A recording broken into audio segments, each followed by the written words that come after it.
CP Radhakrishnan देशाचे नवे उपराष्ट्रपती 452 मतं मिळवत राधाकृष्णन यांचा विजय तर इंडिया आघाडीच्या बी सुदर्शन रेड्डींना 300 मतं। चंद्रशेखर बावनकुळेंच्या नेतृत्वात ओबीसी मंत्रिमंडळ उपसमितीची आज पहिली बैठक। भुजबळांसह ओबीसी नेते काय भूमिका मांडणार याकडे लक्ष। मराठा आरक्षण जीआर रद्द करत नाही तोवर ओबीसी उपसमितीला मानतच नाही। ओबीसी आंदोलक लक्ष्मण हाकेंची टीका।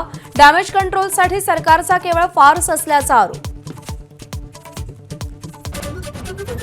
जनसुरक्षा कायद्याविरोधात विरोधी पक्ष आक्रमक। कायदा रद्द करण्याच्या मागणीसाठी महाविकास आघाडीचं आज राज्यभर आंदोलन। मुंबईतील आंदोलनाला पोलिसांनी परवानगी नाकारली।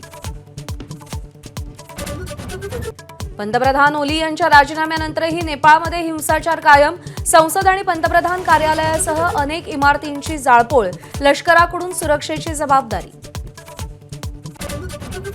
नेपाळमध्ये नवीन सरकार स्थापनेसाठी हालचाली तीव्र। लष्कर प्रमुखांची आज पुन्हा बालिन शहा आणि रवी लामिछाने यांच्याशी भेट। सुशीला कार्की यांना हंगामी पंतप्रधान बनवण्याची तयारी सुरू।